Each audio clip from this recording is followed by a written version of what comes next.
બંદૂકની અણીએ ભારત વેપાર નથી કરતું અમેરિકા સાથેની ટ્રેડ ટોક અંગે પિયુષ ગોયલનું નિવેદન। અમેરિકાના પ્રમુખ ડોનાલ્ડ ટ્રમ્પ દ્વારા દુનિયાના તમામ દેશો પર ટેરિફની જાહેરાત વચ્ચે ભારતના વાણિજ્ય મંત્રી પિયુષ ગોયલે કહ્યું કે ભારત અને અમેરિકાની વચ્ચે એક વ્યાપાર કરારને લઈને વાટાઘાટો ચાલી રહી છે। તેમણે સ્પષ્ટ કર્યું કે ભારતના હિત સર્વોપરી રહેશે અને કોઈના પણ દબાણમાં આવીને વાટાઘાટો નહીં કરીએ। ગોયલે પત્રકારો સાથે વાતચીતમાં કહ્યું કે મેં પહેલા પણ અનેકવાર કહ્યું છે કે ભારત બંદૂકની અણીએ વેપાર નથી કરતું। સમય મર્યાદા સારી હોય છે કારણ કે તે વાતચીતને વેગ આપે છે, પણ જ્યાં સુધી અમે દેશ અને પ્રજાના હિતોની રક્ષા કરવામાં સક્ષમ ન થઈએ ત્યાં સુધી ઉતાવળ કરવી યોગ્ય નથી।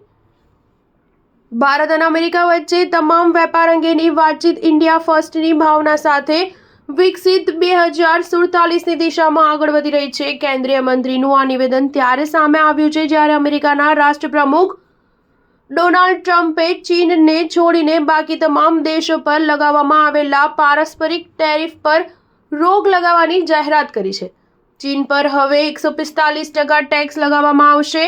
ભારત સહિત 75 દેશોને ટેરિફથી હવે 90 દિવસની રાહત મળી છે। ભારત અને અમેરિકાએ આ વર્ષે પાનખર સુધી પોતાના વેપાર કરારના પહેલા તબક્કાને અંતિમ રૂપ આપવાનું લક્ષ્ય રાખ્યું છે અને 2030 સુધી દ્વિપક્ષીય વ્યાપારને વર્તમાન $191 અબજથી વધારીને $500 અબજ કરવાની યોજના છે। ભારત અને વોશિંગ્ટનને હાલમાં જ વડાપ્રધાન નરેન્દ્ર મોદી અને રાષ્ટ્રપ્રમુખ ડોનાલ્ડ ટ્રમ્પના વ્હાઇટ હાઉસમાં થયેલી બેઠક બાદ 2025ના પાનખર સુધી દ્વિપક્ષીય વેપાર કરારના પહેલા તબક્કાની વાતચીત પૂર્ણ કરવા પર સંમતિ દર્શાવી છે।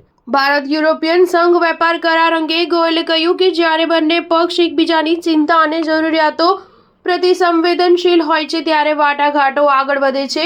મુક્ત વેપાર કરારને ઝડપથી નિષ્કર્ષ સુધી પહોંચાડવા કડક પગલાં લેવાની જરૂર છે। સ્ટાર ન્યૂઝ 7 હંમેશા સચ્ચાઈની સાથે।